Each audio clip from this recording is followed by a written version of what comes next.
I can tell you that there is extreme panic. From talking to organization leaders and contacts and sources here, they tell me that there is a sense of panic. And one of the examples that they used is an anecdote of a family from Venezuela, a migrant family who arrived here about 2 years ago. They have 2 young girls, elementary school aged, and they say that they have not left their homes since Trump took office. I just wanted to say that I'm so sorry. All my people are getting attacked. The children. I don't understand. I'm so sorry. I wish I could do something, but I can't. I don't know what to do. I'll try everything, I promise. So I assume everyone knows by now that the deportations that were promised by Trump on the campaign trail have already begun, and it's worth noting that the administration is not exactly being very quiet or very secretive about this. They want it to be known that, hey, this is what we are doing. We are removing, in many cases, public safety threats from our communities, because you have the White House, ICE, and all of these agencies are going out and posting, in some cases, pictures, information, statistics, kind of the criminal records of some of these illegals that are currently being deported. And it's also worth noting, guys, that Trump's immigration policies are objectively working the way they were intended, because we always talk about these infamous charts, right? Remember the chart? Remember Trump versus Biden in terms of the immigration numbers, the illegal crossings every single day? That's actually the chart, fun fact, that saved President Trump's life in Butler, Pennsylvania. Well, guys, we have a brand new updated version of the chart, because as you can see right now, we have the daily encounters with illegal immigrants trying to cross the border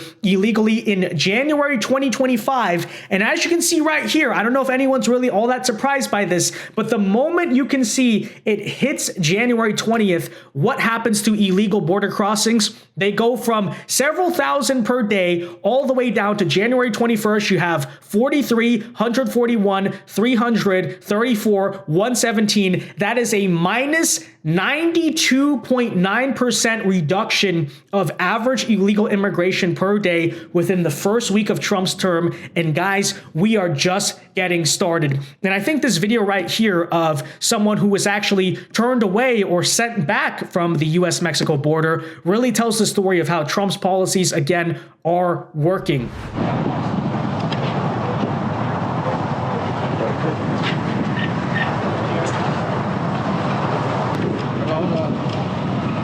Hay mucha migra y todos están cayendo. No les recomiendo cruzar porque hay un chingo de... I don't recommend to cross. Yeah, there you have it. There you have solid evidence that the policies of Trump are indeed working. And again, if you don't believe me, just look at the chart. The numbers do not lie. Now, with that said, okay, so the mainstream media has a serious problem here, because obviously they want to oppose this, right? They love open borders. They love just defending illegal immigrants, even if they are violent criminals in many cases, except they're running into an issue, which is this is not 2017 anymore. And as it turns out, according to the opinion polls, the American people, as compared back, especially even to Trump's first term, are now way more aligned with MAGA on the issue of illegal immigration than they previously were. So you may be asking the question, what is the mainstream media going to try to do about this? Deport all immigrants here illegally. I will note the ABC News poll asked about undocumented immigrants. So we have slightly different questions, but these were all taken within the last month. And there's real uniformity here. That's what I really think you see. You see real uniformity. Deport all immigrants who are here illegally. 55% of the New York Times. Marquette, 64%. CBS News, 57%. ABC News with a slightly different question, 56%. So what you're seeing essentially here is a very clear indication that a majority of Americans, in fact, when they're asked this blunt question, which I believe gets at the underlying feelings, do in fact want to deport all immigrants who are here illegally. There's no arguing with these different numbers because they're all essentially the same across 4 different pollsters. So if they say yes today-ish, how has that changed over time? Yeah, this is where I think you get very interesting. And so we'll take a look at that ABC News question in particular, because you can really see that there's been a massive shift from when Trump was first getting into office 8 years ago, right? Deport all undocumented immigrants. You go back to 2015, I'm going to come to your side of the screen, it was 42%. Hello. Go to 2016, it was 36%. Look at where we are now. This was taken at the end of last year, 56%. This is 20 points higher than it was just before Trump got into office the first time. So feelings towards immigration in this country, feelings towards undocumented immigrants and deporting all of them have become considerably more hawkish. And I think that gives Donald Trump much more leverage to go with the American people and sort of have these hawkish, some might say harsh, different rhetoric and also issue-based sort of going after immigrants who are here illegally. Yeah, so what do you do when you're the mainstream media? You want to make a big deal out of mass deportations, but as compared to back then, first of all, nobody trusts you anymore. But secondly, the overwhelming majority, compared to most political issues of the American people, actually agree with what Trump is currently doing. What do you do? We'll tell you that in a second. First, folks, do us a big favor. If you enjoy the content, make sure you hit that like button down below and subscribe if you are new. You subscribing is the number one way to ensure we can keep doing these videos. Let's begin the push to 1 million subscribers. And with that said, okay, so what's the mainstream media doing? Well, expectedly, they want to try to basically pull on people's heartstrings, maybe fearmonger a bit. And so they're trying to invent all of these new narratives to make you sympathetic to the cause of illegal immigration. This is, of course, despite the fact that currently, as we speak, the vast majority of illegals who are being deported are literally like violent criminals, like public safety threats. But of course, that's not enough for the media. So they're now inventing, as you'll see here, CNN is trying to go out and claim that illegal aliens have reportedly barricaded themselves into their own homes because they were afraid that ICE is going to pick them up. And you're supposed to feel super bad about this despite the carnage that has happened because of illegal immigration and open borders for the past several years. But no, you're supposed to feel like so bad about this. I question whether this is even true, and if it is true, it's, there's a lot to be said about it, but first take a listen. Reportedly, according to CNN, this is what is currently happening. Check it out. ICE says that they are focusing on individuals who are public safety threats or national security threats, individuals with criminal backgrounds. We don't know anything about this man that was arrested yesterday here in the Chicago area, but we have asked ICE. Now, let's step back to talk about what this has created in the Chicago area within the migrant and immigrant community. I can tell you that there is extreme panic. From talking to organization leaders and contacts and sources here, they tell me that there is a sense of panic. And one of the examples that they used is an anecdote of a family from Venezuela, a migrant family who arrived here about 2 years ago. They have 2 young girls, elementary school aged, and they say that they have not left their homes since Trump took office, since he was inaugurated last week. So this is 2 elementary age girls who have not gone to school. Their parents have not gone to work. They are cooped up in their apartment. This organization learned about them, and so they have been dropping off groceries. And this organization tells me that the number of individuals who now need groceries because they're cooped up in their homes has grown. And so those are the types of stories that we're starting to hear about in the Chicago area as this focus on Chicago clamps down. So, John, we're going to continue monitoring the situation. I'm talking to a lot of contacts and sources to try to learn more about the arrests that happened here in Chicago yesterday, and also asking ICE about more information regarding these arrests.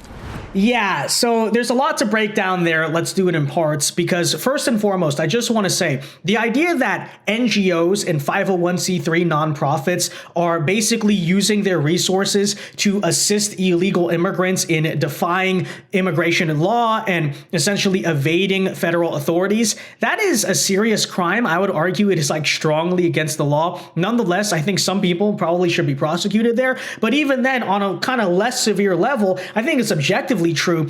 All of these nonprofit charities should immediately have their 501c3 status revoked if, as Tom Homan constantly brings up, they're helping to harbor, shelter, and abet illegal immigration. The IRS always is doing such bad things. How about use the IRS for good for once? How about have the IRS strip away their tax exempt status? There's probably a lot more that needs to be done, but why not start there, number one? So let me just say to all of these nonprofits that think they're going to get away with this, I would say maybe don't play with this Trump administration, because I think they seem pretty serious. That's number one. Number two, though, let me just say, I again kind of question how true these stories really are. There's a lot of obviously fear mongering that is going on about the mass deportations. But if it is true that illegal aliens are literally barricading themselves in their own homes to avoid deportation, can I just point out that doesn't really seem like the smartest place to hide?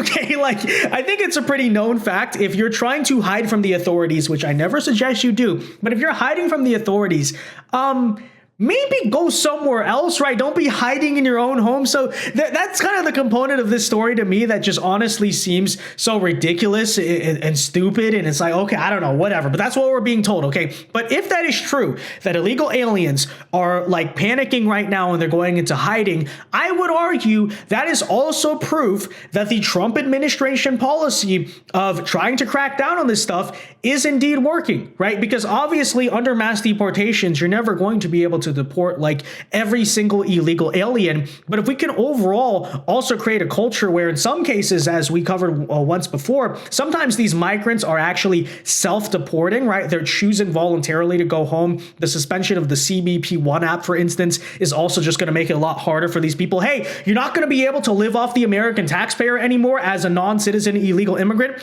Well, I don't know. Maybe it's no longer feasible for you to stay here anymore, right? So if that's the case, right, if this is what's really going on, I would further say, yeah, Trump's policies are working because the message is being received by the people who have crossed the border or in this country illegally, who have defied our laws and in many cases are not supposed to be here. So it's kind of a win on all fronts. I don't know. I don't know what to say about it.